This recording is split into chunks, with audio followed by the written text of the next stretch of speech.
Et salut tout le monde, c'est petite vidéo pour le WOD du jour, du coup, WOD du jour qui sera assez long. Sauf si vous arrivez à garder de l'intensité, malgré tout, on choisira de prendre des charges légères, ça je vais vous l'expliquer tout à l'heure. Je vous parle du WOD, il y a un cash-in, 15 burpees over object, je vous remontrerai tout à l'heure comment faire. On commence par ça, c'est pas la dernière fois qu'on fera des burpees puisqu'on verra qu'on aura un cash-out aussi, donc en sortie de WOD. Ça c'est quelque chose qu'on fait uniquement au début et à la fin du WOD, entre les rangs on n'a pas à le faire, d'accord? Donc on commence donc par le cash-in. 15 burpees over object. Après avoir fait ça, on commence avec du coup 20 rounds de 2 thrusters, 4 fentes, c'est des fentes avant, classiques, en alterné, et 6 deadlifts. Une fois qu'on a fait ça, on recommence 2, 4, 6, 2, 4, 6, 2, 4, 6. On fait ça 20 fois. Quand on a fait ça 20 fois, on finit avec le cash out. Du coup, 15 burpees over object. Donc les burpees over object, je peux vous montrer dès maintenant. C'est pas des burpees en facing, on se met simplement latéral. Ici, je me redresse et je saute par-dessus. Donc ça fait 1. Il faudra le faire 15 fois au début, 15 fois à la fin. Pour la partie thruster, en fait, je peux vous parler de ça déjà. Si vous avez une kettlebell chez vous, l'idéal pour les gars, c'est d'avoir une kettle de 24 ou une kettle de 16 pour les filles. D'accord? Dumbbell, on est sur une dumbbell de 22,5, une dumbbell de 15. Si on a une barre, on peut éventuellement charger la barre à 30 kg les gars, 20 kg les filles. On peut, si on pense être vraiment à l'aise là-dessus, on peut essayer de charger un petit peu plus lourd. Mais l'idée, c'est que vous ayez un poids léger qui vous permette de faire rapidement tout ça sans avoir à breaker. D'accord? 20 rounds. Unbroken dans l'idéal, d'accord? Si jamais on est embêté avec le poids de la dumbbell par exemple, si jamais chez vous, je pense à Karine par exemple, qui a une dumbbell de 22,5 à la maison mais qui n'a pas plus léger, une dumbbell de 22,5 pour elle, ça sera dur avec un bras et du coup vous pourrez quand même prendre la dumbbell avec les deux mains devant et vous pourrez faire vos reps comme ça, donc ça c'est envisageable. Pareil, la même chose avec le kettlebell, on tient la poignée et la boule dans une main dans l'autre, d'accord?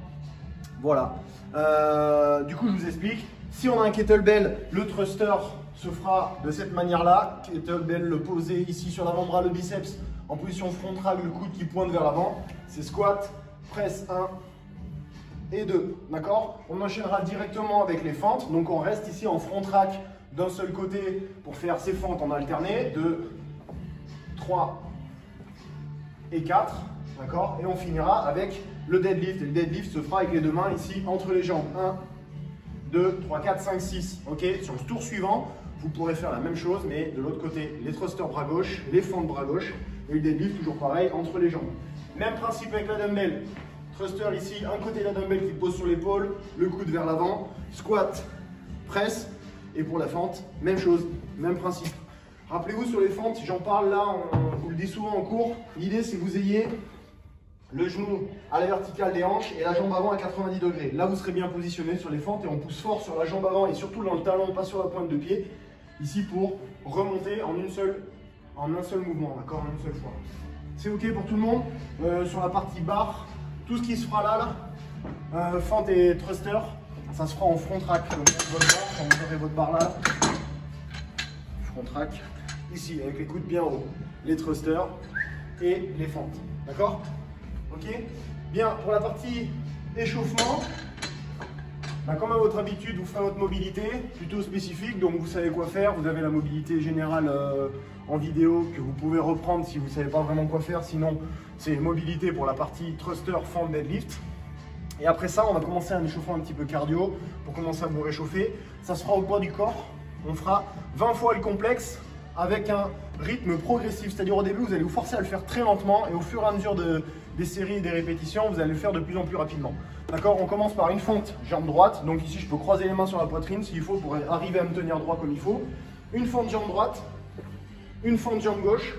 On insiste ensuite avec un squat et directement un burpee. Voilà.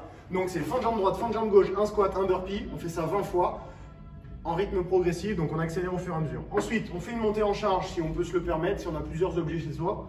On peut faire une montée en charge et on finit par un death by. Ça, on le fera tous ensemble pour les gens qui seront en visio ce soir avec nous. Un death by sur les mouvements du WOD avec le poids du WOD. D'accord? Sur la première minute, on lance un chrono. On commence au début de chaque minute à faire un thruster, une fente, un deadlift. Sur la minute 2, on fait 2 thrusters, 2 fentes, 2 deadlifts. Minute 3, 3 thrusters, 3 fentes, 3 deadlifts, etc., etc.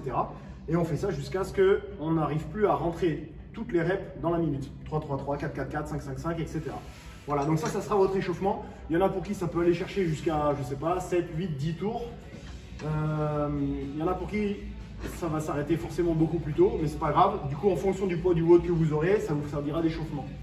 Voilà, c'est tout pour aujourd'hui. Je dis à ce soir pour ceux qui vont faire le WOD visio avec moi. Et sinon, bonne journée à tout le monde. Ciao!